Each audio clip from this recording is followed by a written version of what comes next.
Very excited for our next presenter to turn our attention toward an entirely different life issue.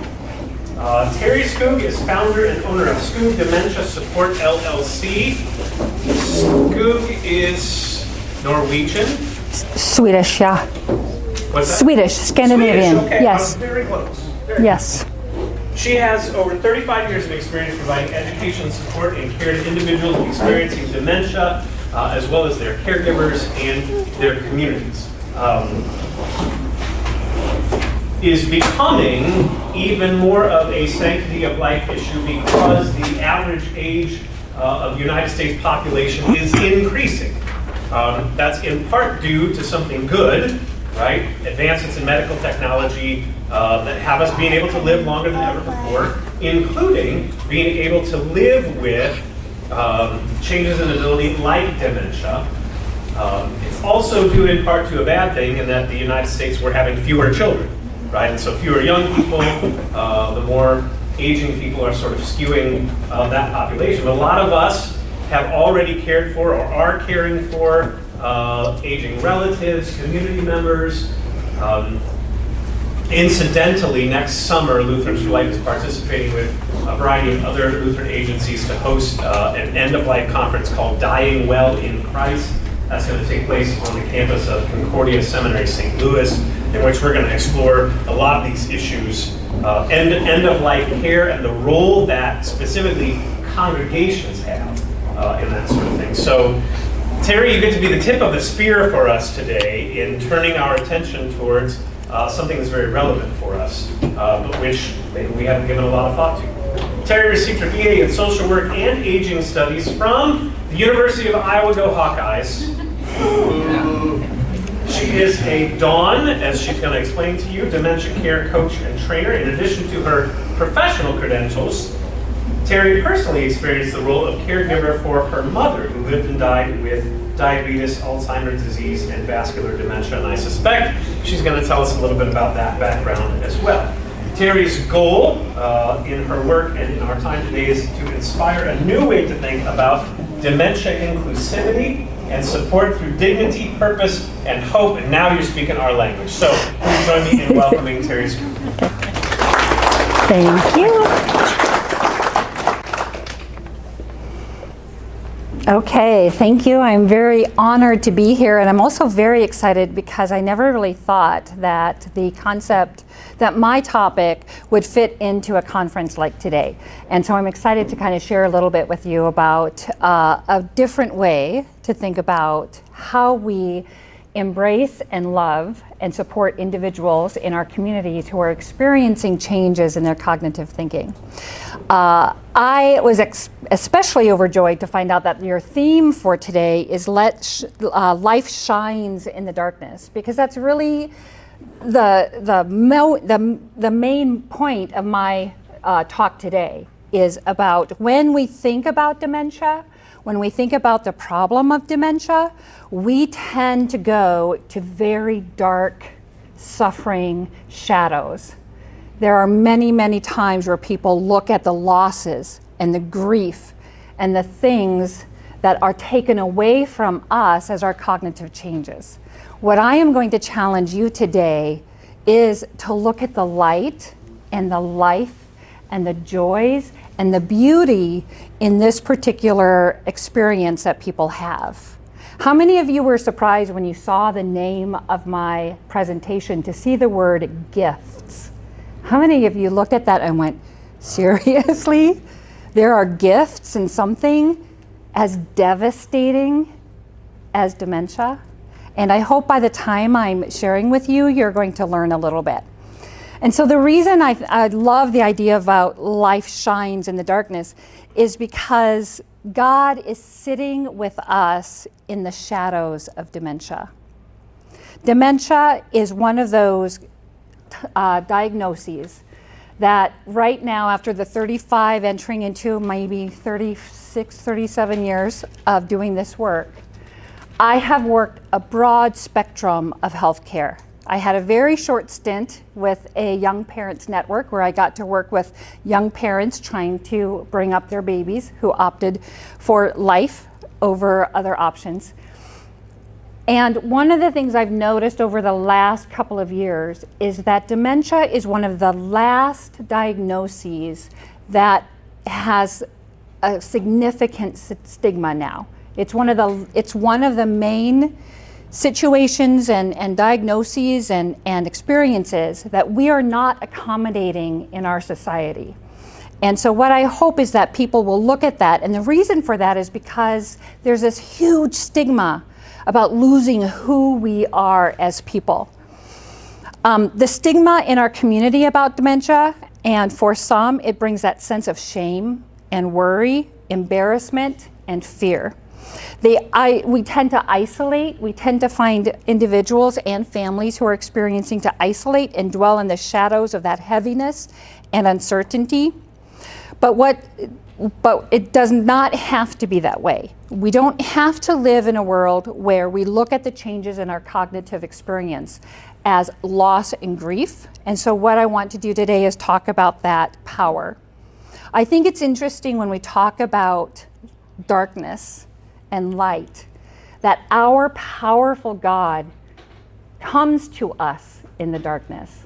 It seems counterintuitive to his character, right? That all of a sudden there is this sense that God can dwell in darkness, but that's where we can find him. Moses, was the first one in Exodus 20:21. The people stood far off while Moses drew near to the thick darkness where God was. Psalm 97:2. Clouds and thick darkness are all around him. Deuteronomy 5:22. These words the Lord spoke to all of your assembly at the mountain out of the midst of the fire, the cloud, and the thick darkness with a loud voice. He added no more, and he wrote them down. 1 Kings, the Lord has said he would dwell in thick darkness. Where else can we find our Lord not only in daylight, but when we find ourselves in those shadows and those moments in our life when there's darkness? That's when we see amazing beauty. Last night I was getting a drive home, and there were these beautiful bright lights in the sky, and I'm like, you can't see those stars at night or during the day. They weren't stars, by the way. They were airplanes. I'm not used to such a busy airport that late at night. But still, if we would go outside right now, how many beautiful night constellations will we be able to see right now? We can't. It is only when we are willing and brave enough to step out into some of that darkness that we're able to see the greatest light and hope. So that's what I hope I bring to you, and that is what the Dawn Method is going to be. Before I get started with that, though, I do want to tell you a little bit of my life story. Now, I'm not in this picture. This is a picture of my family. This is my mom and my dad, Wayne and Louetta, and my 5 siblings who are older than me. And this little thing right here is my sister, who's just directly about 5.5, 6 years older than me. My mom and dad and everybody thought they were done having children. This is a 10-year picture. My oldest sister was born in 1950, and then my youngest sister there was born in 1960. In those 10 years, my mom was pregnant 8 times,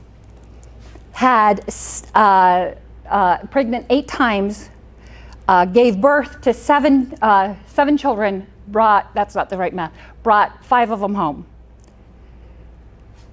She used to tell me when I was a feral little middle schooler, she looked at me once and said, "You were never a twinkle in my eye."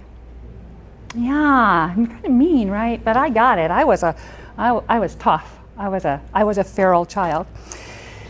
I was born in 1966, and this youngest sister of mine had quite a lot of medical situations. So my mom and dad spent a lot of time at the University of Iowa Hospital, and my mom told me later on that she absolutely could have had the opportunity to make different choices at the time when she found out she was pregnant with me.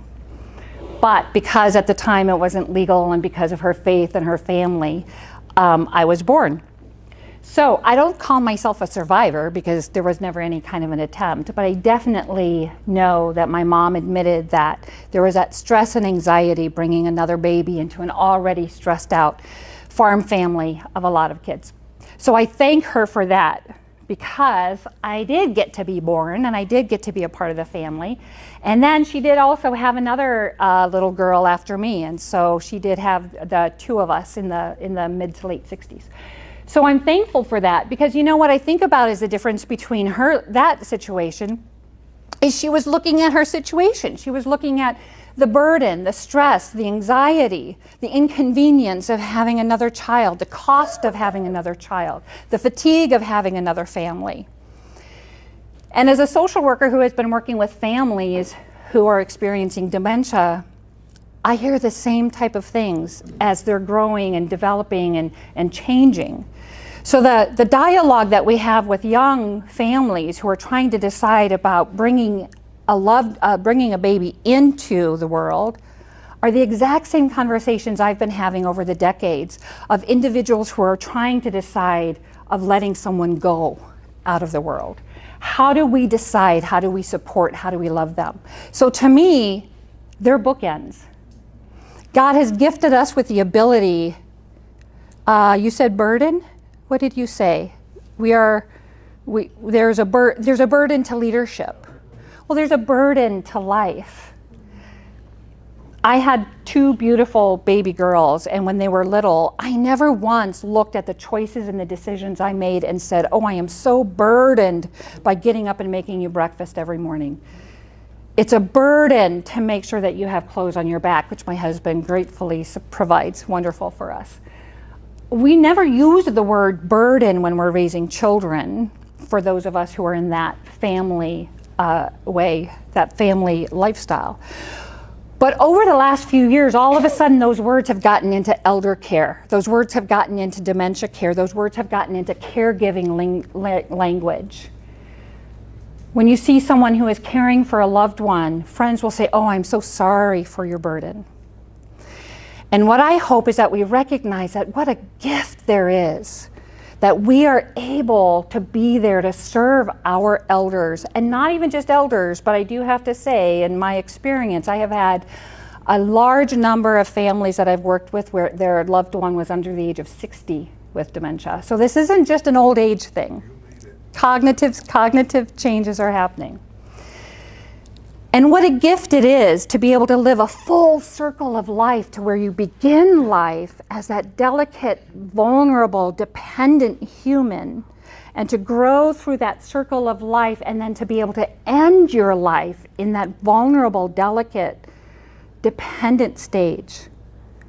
I did not have the gift. My dad did not give me the gift of burden. My dad died of a sudden heart attack, immediately died at the age of 65.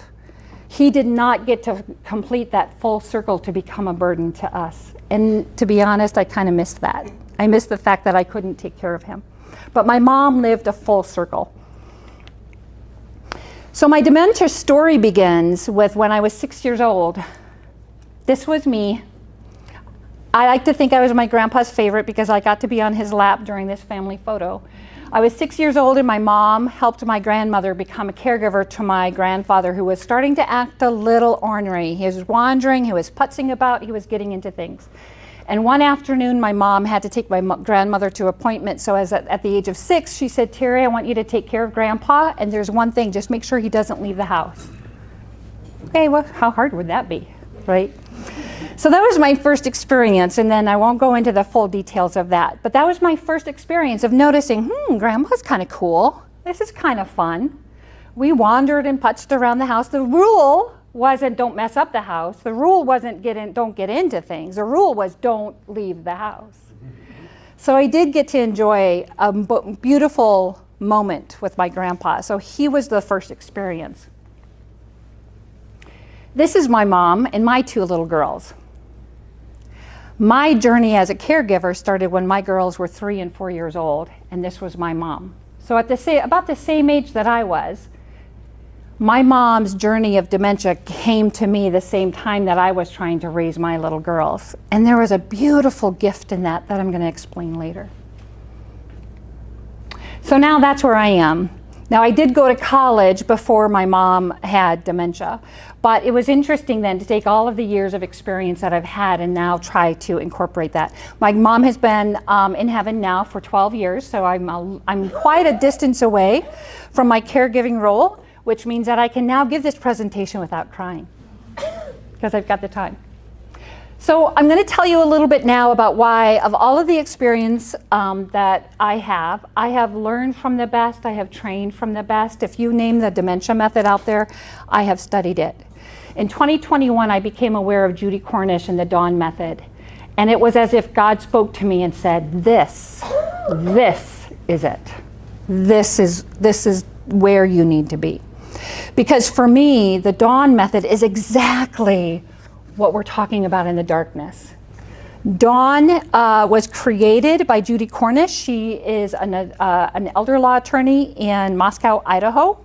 And she didn't know a lot about dementia, but she had a dear neighbor whose daughter said, well, she can't drive anymore, so we're going to move her into a facility. And Judy said, oh, for goodness sakes, I can take her to the store. I can drive her around. And one family and one friend and one neighbor at a time, she developed this Dawn method. And what it is it's a much more focused, strength-based, optimistic-based, hope-based method of how we interact with those who are experiencing cognitive change.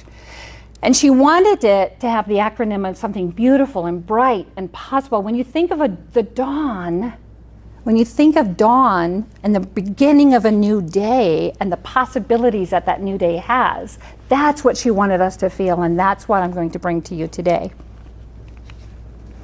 So I'm not going to go into a lot of details about dementia. You can go to multiple different websites. I have a website. You can go and look at all of the different dementias, but dementia is an ongoing deterioration of memory and thinking and social skills.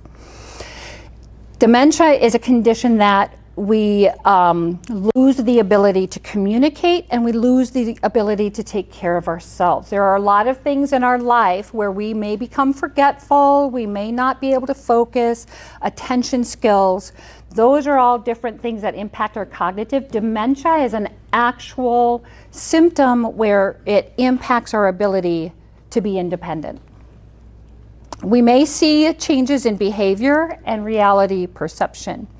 Dementia is not a diagnosis in itself. Dementia is a symptom. We have hundreds of different things that will give us dementia as a symptom.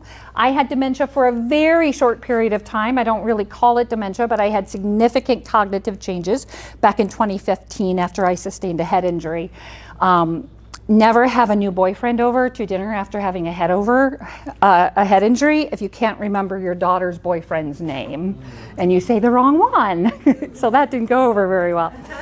So it did take me a long time to get to the point where I could communicate.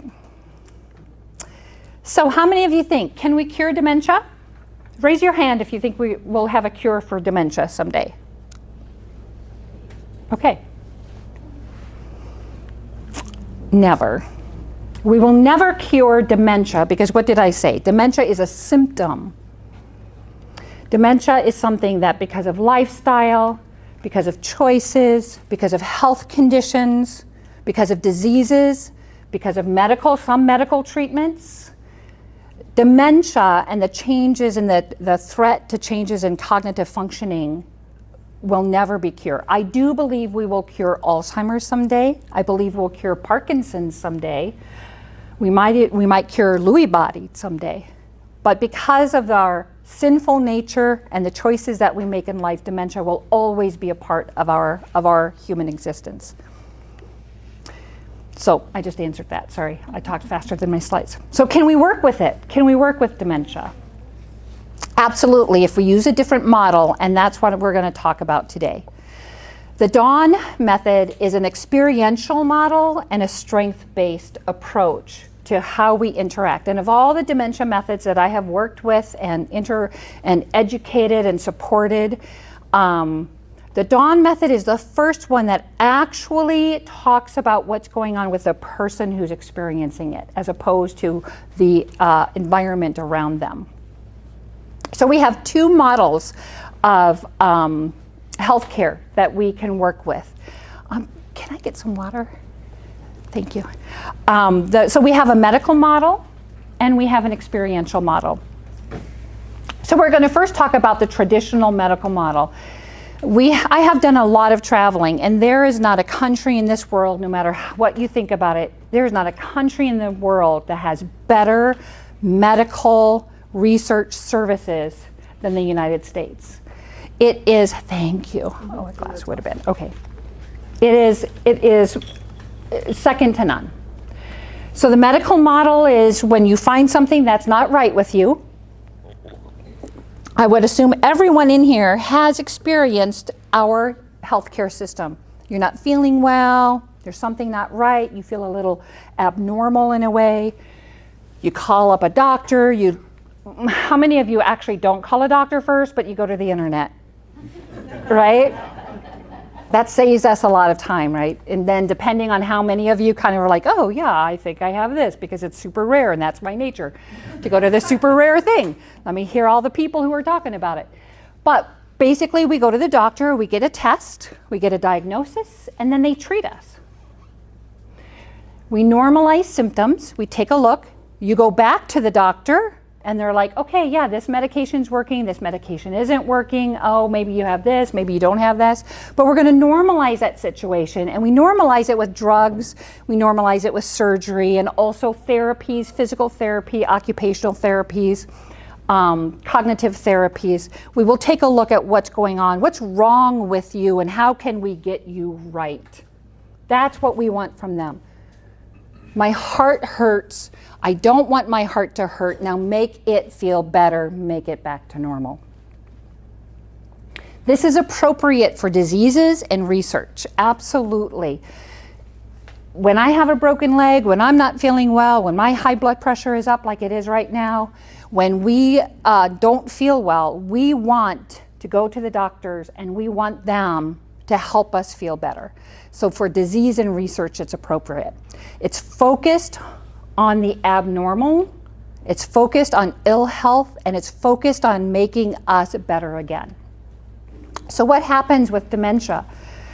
We identify ways dementia is changing a person. Now it's my experience that its behaviors will be the first time somebody will actually talk to a doctor. We might forget something here and there, but it's when the behavior starts to interact or interrupt their daily life, when they can no longer find where they're at, when there's a little bit of behaviors.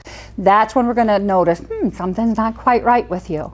Some of the hardest conversations to have with a loved one is to say, gosh, did you mean to say that 18 times in the last 20 minutes? Did you mean to park the car in the wrong place? I've been noticing something different about you. Those are the hardest conversations to have. So often we have them very late. We start to label those new behaviors as symptoms. Symptoms, oh, a little agitated is a symptom of behavior. We start to notice some of the forgetfulness is a symptom. Then we start to normalize those new behaviors with drugs. Now there are a lot of new, amazing, fancy drugs out there to help. Aducanumab, all of those things, all those treatments and drugs. Let's see if we can change this behavior. Let's see if we can stop and alter.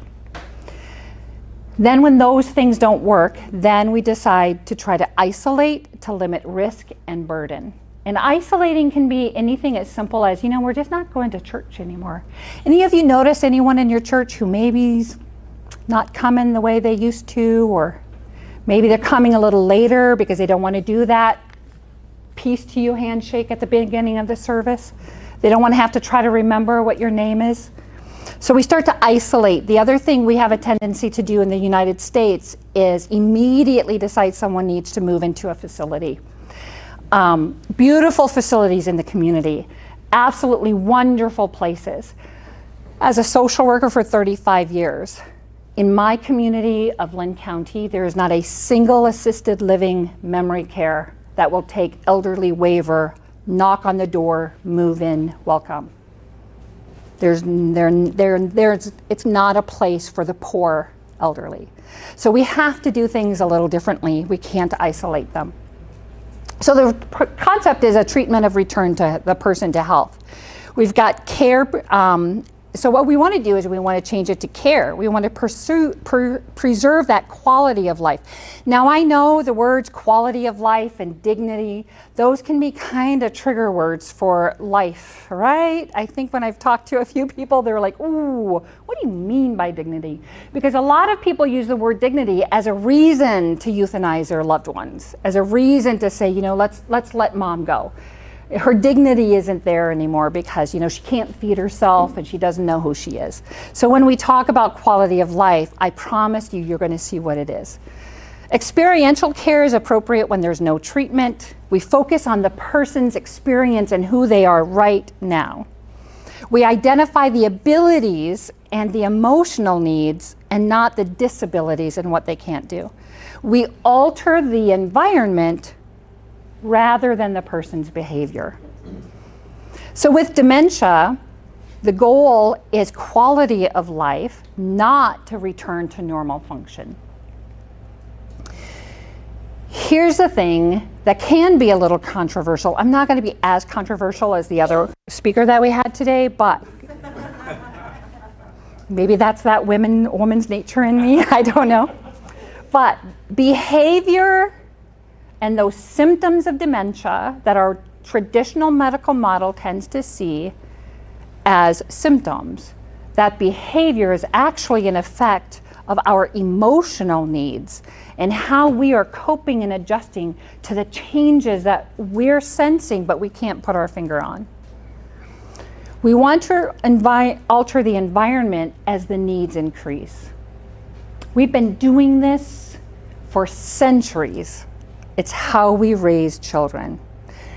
I had a heck of a time getting some chargers plugged in, right? Because what did I have to do, Scott? I had to pull out those little child safety things, right? We alter and adjust the way that we provide information, our environment to our children as they're learning those skills. So when we take that same concept and we start to build up that information around our loved one with dementia, when we alter the environment, we're going to see fewer behaviors and fewer stress. So the experiential model is appropriate when there's no treatment or cure, and when skills and abilities are in transition. When our children are in transition, we develop and make things accessible for them. When our loved ones and elderly are in transition and we have walkers, we have canes. I used to be in a nursing home in 1988 when I graduated from college. I was the first social worker in a nursing home because Iowa had changed the law and so I needed a job. So it was interesting, the number of people that had to live in the nursing home in 1988 was simply because they couldn't bend over and put their socks and shoes on.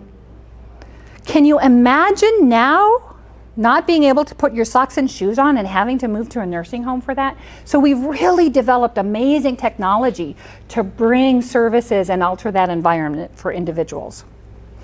So the experiential model is going to benefit all of us because there's no medical training necessary. Some of our best caregivers were those sweet little girls of mine. I learned so much watching them take care of my mom. It increases the understanding of the person's changing needs, which increases empathy. And it postpones, here's the most important part that's valuable to me, sorry about that, valuable to me as a social worker, is it's going to postpone that high cost of care. It's going to lower stress, and it's going to decrease that risk of abuse and neglect. I have been working with a lot of families, and I've had several spouses say, "You've saved our marriage with this love and focus on how to take care of my spouse." So what we're going to look for is that experiencing dementia is going to change our skills, our emotions, and our strength. So truth one, dementia takes away some of our skills. In fact, absolutely. There's no denying that when we have dementia, when we have cognitive changes, it's going to take away some of our skills, but not all of them.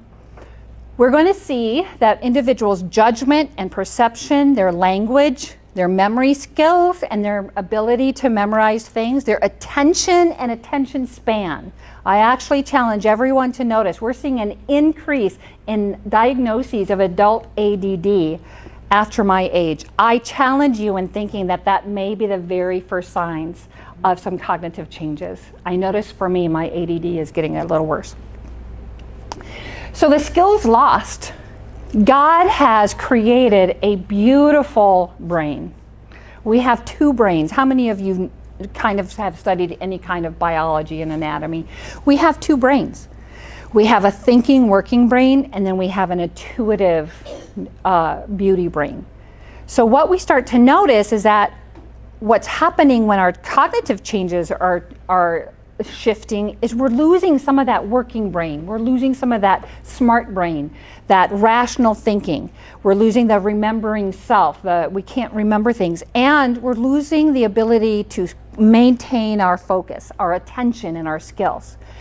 But there are so many skills that we still retain. We have that intuitive thought. God has planted us from the moment we were stitched together in that womb.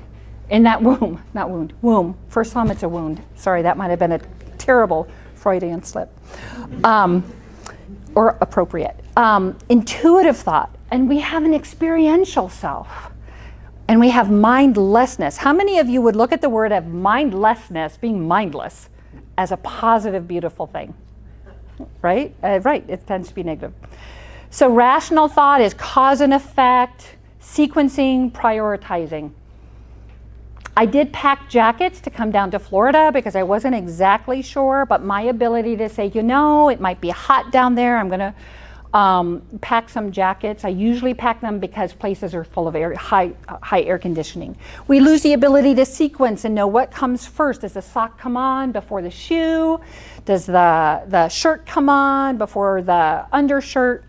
And then prioritizing. You've got 15 minutes to get ready. How many of you raising children? Oh, we've got 15 minutes to leave. Does 15 minutes mean anything to your little girls? 15 minutes, I don't know. That's right.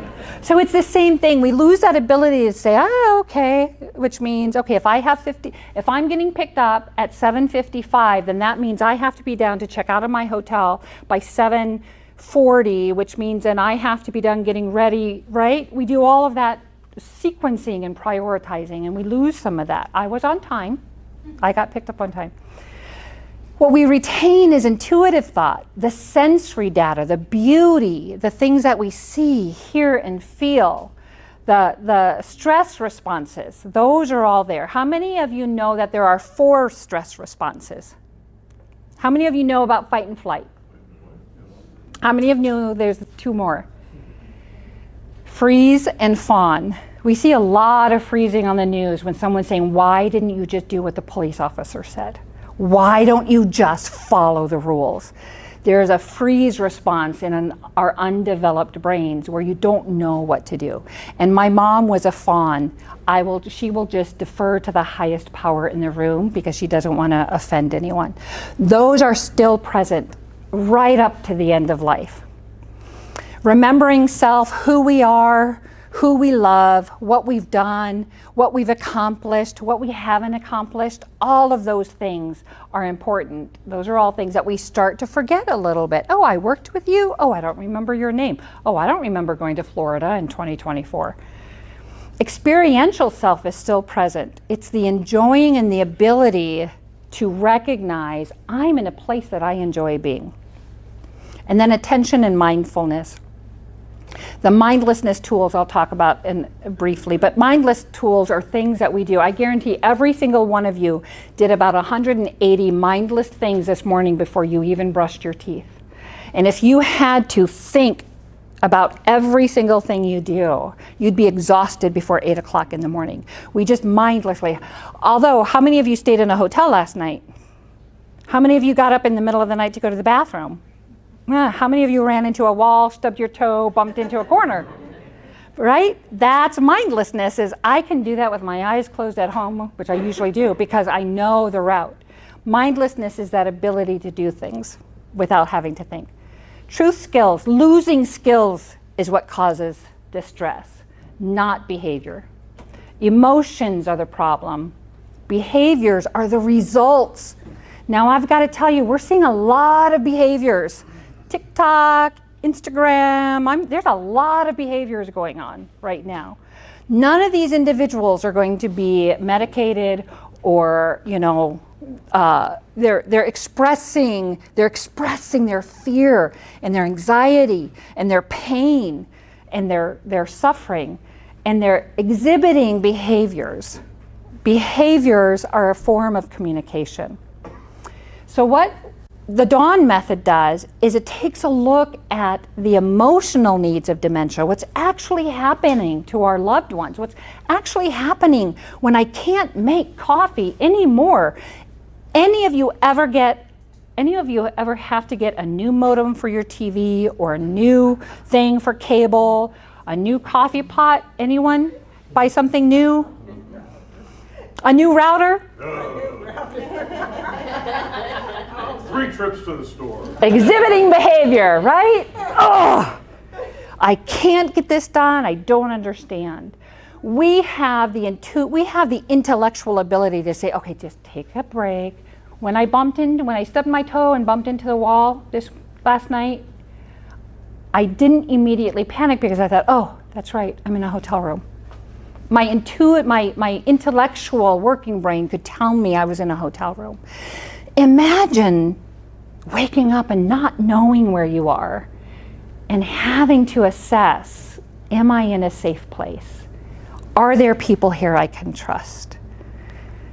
And then thinking that our inability to feel safe is a behavior and a symptom of dementia. It's an impact. So for those of you who are intuitive brain, how many of you are intuitive, creative, thinking brain side? This is for you. Pretty pictures, right? Very pretty. It's a flower, and it's circular. This is very similar to the hierarchy of needs, only we recognize that our emotions don't build up on each other. They are just all blended together. So this is for those of you like me. This is for the rest of you who are logical thinking. These are the list. So the first thing we're going to talk about is where are those security needs? How do we impact a person's mood? When we are in a good place, when we feel happy, when we feel safe, when we feel secure, we're going to be able to have fun even if we're in the middle of a torrential rainstorm, right? It doesn't matter how beautiful of a place you're in. I was in Disney World the day I got a phone call from my sister that they were putting my mom on hospice. What do you think happened to my mood and my sense of security? Right? You can be in the most beautiful place on earth, but if you don't feel safe, if you don't feel secure, you're not going to be able to embrace it. If you feel safe and happy and joyful, you can be in the middle of nowhere and have joy and happiness. So those security needs, those mood needs are the primary things. Then once we feel secure, then we can have the good part. Then we can have the fun. Then we can have social success, and we can have a sense of control. We can have a sense of value and a secure future. All those things that make us who we are as individuals. So the Dawn method there is just those few things. So simple things are enjoyable when our emotional needs have been met. So truth 3, within the skills that we do not lose, that's where we have the gifts. Knowing our loved one's strength, knowing my strength, knowing what I find beautiful, knowing that the music that I like, that's what makes companionship possible. That's what makes it possible to find that peace and that ability. What gifts could dementia offer? The gifts are going to be all in those skills retained. Intuitive skills receive sensory stimulation. Aristotle did us a disservice by only talking about 5 senses. There are so many more senses than the see, hear, touch, taste, feel, all of those things. My favorite is a sense of rhythm. We all have a sense of rhythm. Now, I'm not talking about dancing and not stepping on someone's foot.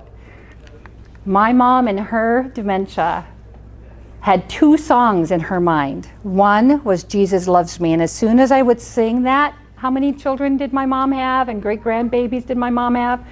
As soon as we sang Jesus Loves You, this is what my mom did.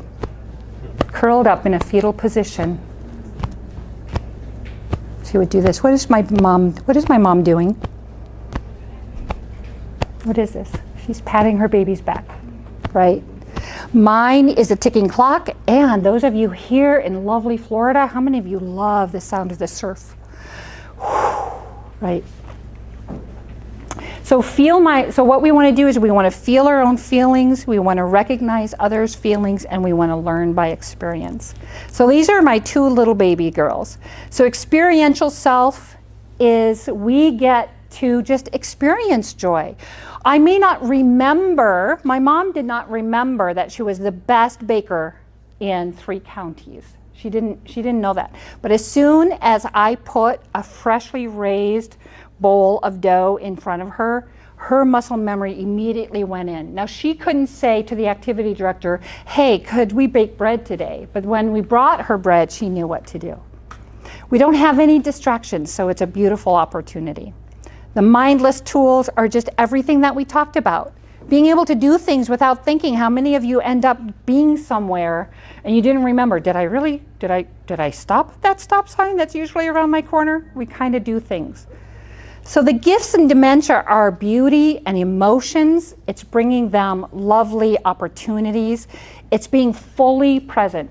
And here's the thing that I want to say is that what I have witnessed is when you don't remember who you are, when you don't remember what you've done, when you no longer have the burden of the stress of that human identity, the place you get to be is sitting quietly in those shadows with God, right there. You don't have to worry about what happened yesterday, and you don't have to even think about tomorrow. You, though, are my companions with dementia, get to sit right there, present, and we get to bring that to him. Pastors, how many of you, individuals, can't sing, they can't talk, they can't stand, but all of a sudden the doxology comes, or the Lord's Prayer comes, and they come alive. Using beauty and the things that we find valuable is where we find that opportunity. We use positive emotions to shape mood because I have no skills to resist it. We allow them to forget what is unpleasant to remember. I found my mom's twinkle. I became a twinkle in my mom's eye. She didn't know it at the time, but when I spent time with her in her presence, and she was able to forget some of the family dynamics that we have, we had beautiful moments. When we get to be fully present in the now, we can enjoy that together. And didn't God create this world for us to really enjoy it with each other? And the most beautiful thing about the Dawn Method and about the dementia, looking at them and their approach, is that it gives me respite. I get to leave the stress of the world for just 30 minutes when I get to sit with a beautiful woman who we get to just enjoy where we're at that moment. And so that's the beauty of this particular method. While praying a little while ago, it just reminded me, we use the Psalms 23 a lot, right? When we're talking about suffering and pain. And Psalms 23 is all about that intuitive, beautiful. Think about, He makes me lie down. He makes me lie down. It's okay to rest. It's okay. I've got you. I'm here. Take a break. He leads me beside still waters. He restores my soul. He leads me to paths of righteousness. Even though I walk through the valley of the shadow of death. I don't know about you, but I liked a shadow today. When I was outside, I was looking for that shade. We fear the darkness sometimes. And I just hope that I encourage you to take a look at opportunities that we can serve those in our community. Take away that stigma, take away that fear, take away that anxiety, and be willing to look at them and see the beauty that they still have, because even though they may no longer remember, my mom no longer remembered that her name and who she was, but she remembered she was a child of God, and her identity at her death was that of a child of God, and that's all that mattered to her. So thank you very much.